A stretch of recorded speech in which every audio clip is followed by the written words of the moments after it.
दोस्तों, एक दौर था जब आज से तकरीबन 700 साल पहले हिंदुस्तान के कई हिस्सों पर अलाउद्दीन खिलजी की हुकूमत थी। अलाउद्दीन खिलजी वो इंसान था जिसने अपनी बहादुरी से पूरे एशिया पर कब्जा कर लेने वाले मंगोलों को ऐसी शिकस्त दी कि वो दोबारा हिंदुस्तान की तरफ ना आ सके। अलाउद्दीन खिलजी के बारे में कहा जाता है कि वो खुद को दुनिया का दूसरा सिकंदर मानता था। उसे जो चीज़ पसंद आ जाती उसे हासिल कर लेता या उसे इस दुनिया से निस्फ नाबूद कर देता था। यहाँ अलाउद्दीन अपनी बुलंदी की तरफ आगे बढ़ रहा था तो वहीं दूसरी तरफ चित्तौड़गढ़ में रानी पद्मावती की खूबसूरती और उनके साहस की कहानियां महल के बाहर जाने लगी थी। रानी पद्मावती की राजा रतन सिंह से शादी होने के बाद वो चित्तौड़गढ़ की राजकुमारी बनी। ऐसा कहा जाता है कि राजकुमारी पद्मावती बेहद खूबसूरत थीं। उनकी खूबसूरती के किस्से पूरे भारत में मशहूर होने लगे।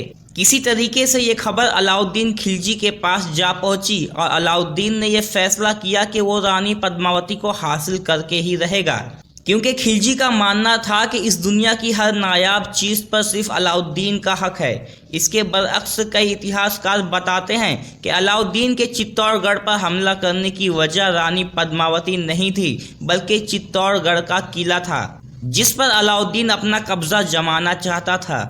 अलाउद्दीन खिलजी के पास बहुत बड़ी सेना थी, लेकिन इसके बावजूद उसे अंदाज़ा नहीं था कि चित्तौड़गढ़ के किले को जीतने के लिए इतना संघर्ष करना पड़ेगा। खिलजी की सेना चाहकर भी किले के अंदर दाखिल नहीं हो सकी और किले के बाहर ही अपना डेरा डालकर 6 महीने तक वहीं रुक गए। समय बीतता जा रहा था, किले के अंदर अनाज की बोरियां कम हो रही थी। ऐसे में हालात को देखते हुए प्रजा की रक्षा के लिए राजा रतन सिंह ने युद्ध का ऐलान कर दिया।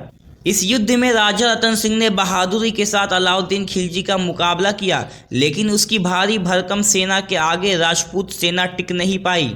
इतिहासकारों के मुताबिक अलाउद्दीन खिलजी किले के अंदर दाखिल होता इससे पहले ही रानी पद्मावती ने अपने साथ कई हजार राजपूत रानियों को लेकर चित्तौड़गढ़ के किले में ही जोहर कर लिया था। अलाउद्दीन खिलजी ने किले पर तो फतेह पा लिया था, लेकिन तब भी उसके चेहरे पर एक अजीब सी उदासी थी। दोस्तों, कहा जाता है कि अलाउद्दीन खिलजी के मौत के पीछे कोई बीमारी थी। उसे एक ऐसी बीमारी लग गई थी कि जिसे वो तकरीबन 6 महीनों से ज़्यादा तक परेशान था।